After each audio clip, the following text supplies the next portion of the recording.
G'day guys, how you going? This is Max here for Commit to Fit Pro.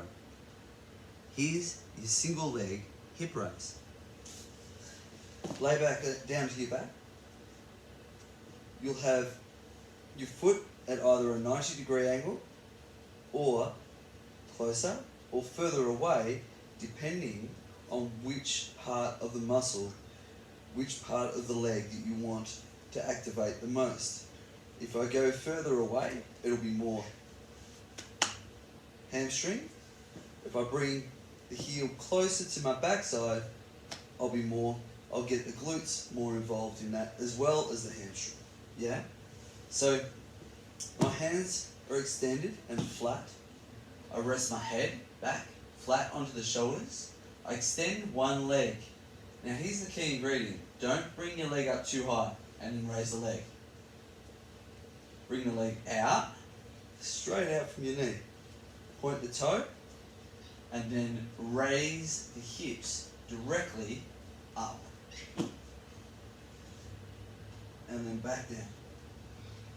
And then up, and then back down. If I come out further, you'll feel this will get further into the hamstring, the back of the leg. And then back down. Ready? I'd use this movement for someone who is struggling to get into a deeper squat, for someone who needs to strengthen their hamstrings.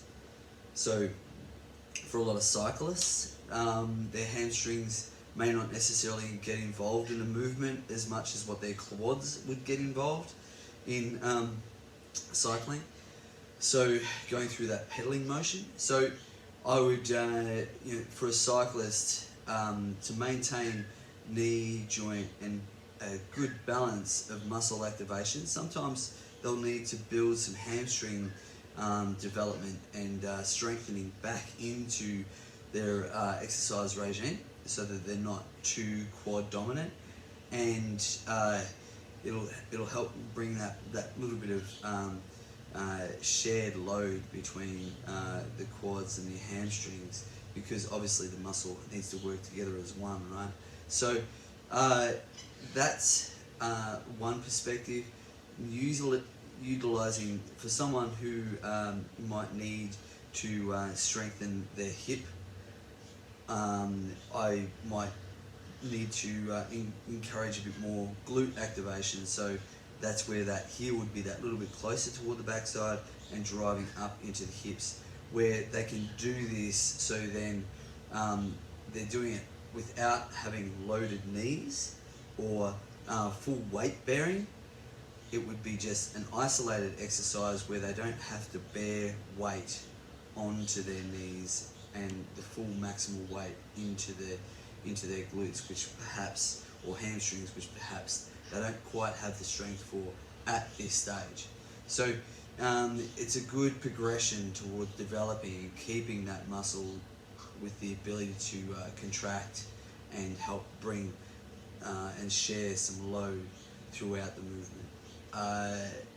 Any of your major movements like squats, deadlifts, what you're doing on a daily basis on a work site, perhaps these sorts of things, keeping that balance of muscle integrity and knee joint integrity and hip integrity, so then all of the muscles within your body are working together to achieve your daily movements. Okay, no worries. Take care. I hope that helps you. Bye for now.